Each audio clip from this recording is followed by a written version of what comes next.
Ayan mga kalangga, luto na yung nilaga natin. Ayan. So, this is it. Hanguin na natin at ready to eat na yan mga kalangga. Good evening mga kalangga, mga Karoshel. Kumusta po kayo? Ayan, happy blessed Monday. At ayun mga kalangga, hindi po kami nakasama sa mission dahil ayun, medyo masama yung pakiramdam, no? At ayun, ayun kanina umalis ako, no? Bumili ako ng gamot para ma-prevent natin yung fever, no? At maraming salamat po mga kalangga sa walang sawang pagsuporta po sa amin, no? Lalong-lalo na sa Maglangga, kay Dodong Royal of Malalag, kay Langga Rachel. Maraming salamat po sa inyo mga kalangga. At ayun, samahan niyo po ako, magluto po tayo ng nilagang baka. Pampalakas ng tuhod, pampalakas ng katawan, lahat pampalakas. Ayun. Ito na po, no? Yung part na to mga kalangga, kamto, no? Pang sabaw talaga to. Lalo na pag malambot yan, napakasarap yan. Lalo na pag may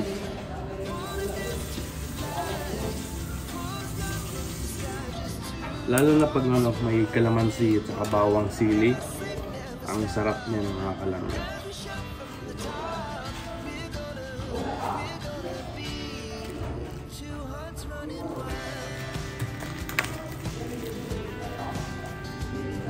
Ang lahat parang kasama.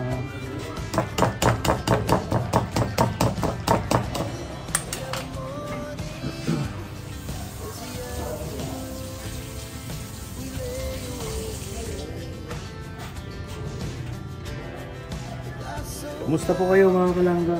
So, ayan, medyo okay na po tayo, no? At yun nga lang, mahirap mabinat, no?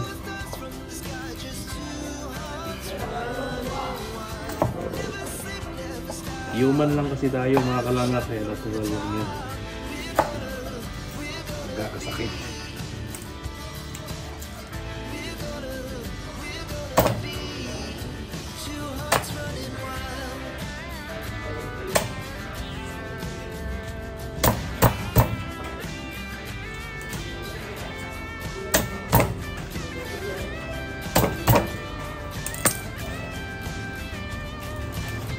Namis ko lutuin mga kalangga yung balbakwa.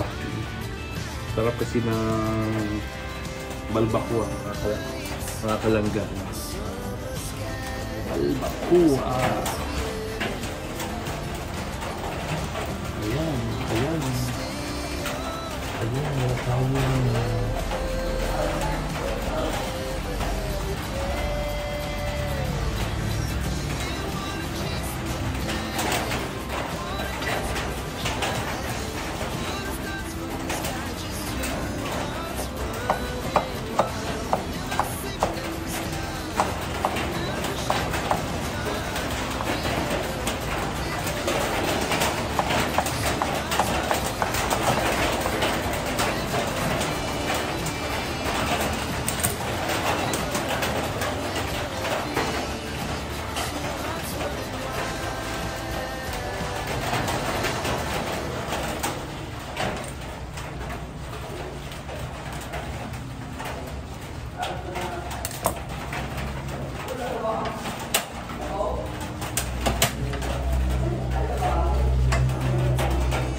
Yung ginisa natin mga kalangga, yung taba ng baka.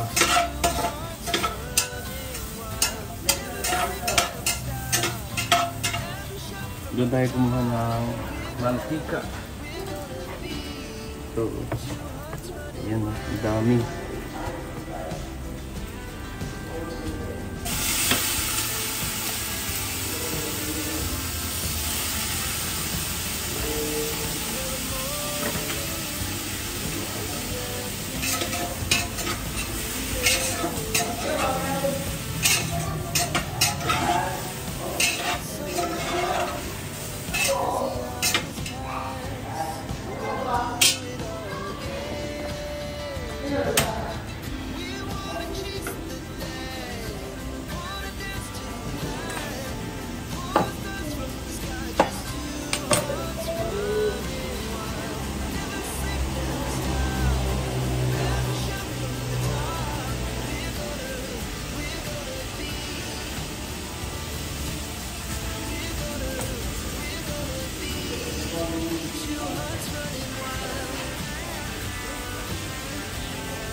Hindi, paano yung baka?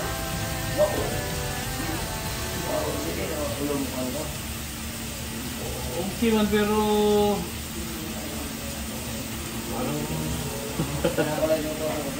Oh.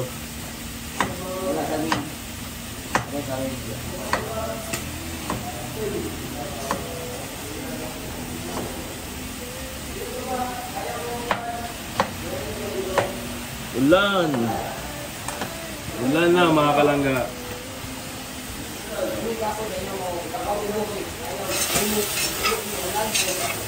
Yan ang ano, uncle, yung mahirap yung ano, pag laging ganyan, magkakasakit ka talaga dyan. Lahat ang abutin mo dyan. Ulan, init, ulan, init. Dapat mga 4 o'clock, baba na kayo. Ha? Mga 4 o'clock kayo. O dapat yung mga 3 o'clock Baba na kayo. Hindi na kayo maabutan. Ano talaga, mostly talaga hapon, ulan. Oo. Oo. I-adjust nyo yung oras time nyo, ha? Dapat agahan pag ano, pag-akyat ba?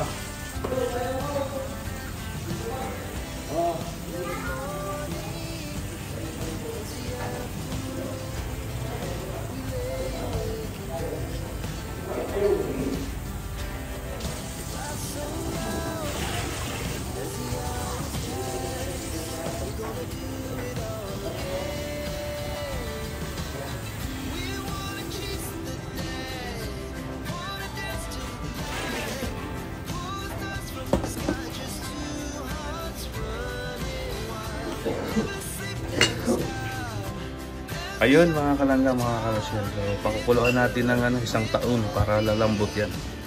1 taon na pagpakulo niya para masarap at lalong pampalakas yan pag na lambot yung ano, yung taba. Ibang klase kasi yung taba ng baka mga kalangga, mga ano yan, protina. Hindi po yan nakaka-high blood. Nakaka-high blood lang yan bag masubrahan ka sa rice. Yung rice kasi yun yung nakaka-high blood talaga. So, antayin natin ng 1 taon na pagpakulo. Let's go! So ayun mga kalangga, ito po yung ano na cabbage, tapos sibuyas. Ayan, kunting palambot pa mga kalangga.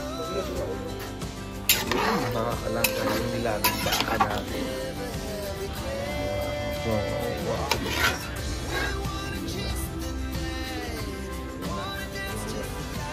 Tikpan na natin ito. Buong malambot na ba? Tikpan na mga kalangga. Ayan. Lumunod na natin mamaya yung cabbage. Para masarap lalo. So ayan mga kalangga, nilunod na natin yung cabbage tapos sibuyas lang muna. Kuluin natin at ready to serve na yan. Kuluan na yan. Ayan mga kalangga, luto na yung nilaga natin. Ayan. So this is it. Hanguin na natin at ready to eat na yan mga kalangga.